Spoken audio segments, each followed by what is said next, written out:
আমার বাড়ির সাইডে একটা মাঠ আছে, তো এই মাঠে আজকে মাহফিল হচ্ছে। আমি স্কুল থেকে এসে শুনি এখানে নাকি মাহফিল হচ্ছে। তো বিকেলে আমি আমার আম্মুর সঙ্গে এখানে ঘুরতে যাই, গিয়ে দেখি এখানে জিলাপি ভাজা হচ্ছে। তো ভাবলাম এই জিলাপি ভাজার ভিডিওটা তোমাদের সঙ্গে আজকে শেয়ার করি। তো দেখো এখানে আঙ্কেল গরম তেলে জিলিপির যে আটাটা থাকে সেটা পাতলা করে নিয়ে এখানে দিয়ে দিচ্ছেন। তারপরে তিনি পেস্ট দিয়ে দিয়ে এটা পুরো কড়াই ভরে নিচ্ছেন।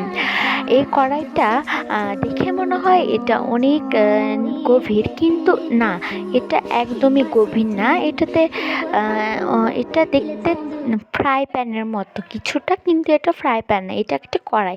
এর সাইডে কড়াইগুলোতে দেখতে পাচ্ছ এখানে রয়েছে গুড়, যে গুড়টা পানিতে শিরা বানানো হয়েছে। তো এখানে এই আঙ্কেল জিলাপিটাকে পারফেক্ট করার জন্য তিনি এটাকে ঘুরিয়ে ঘুরিয়ে দিচ্ছিলেন, আর ওখানে একজন আঙ্কেল জিলাপিগুলো বেচছিলেন, আর এখানে একজন আঙ্কেল জিলাপিগুলোকে নিয়ে যাচ্ছিলেন।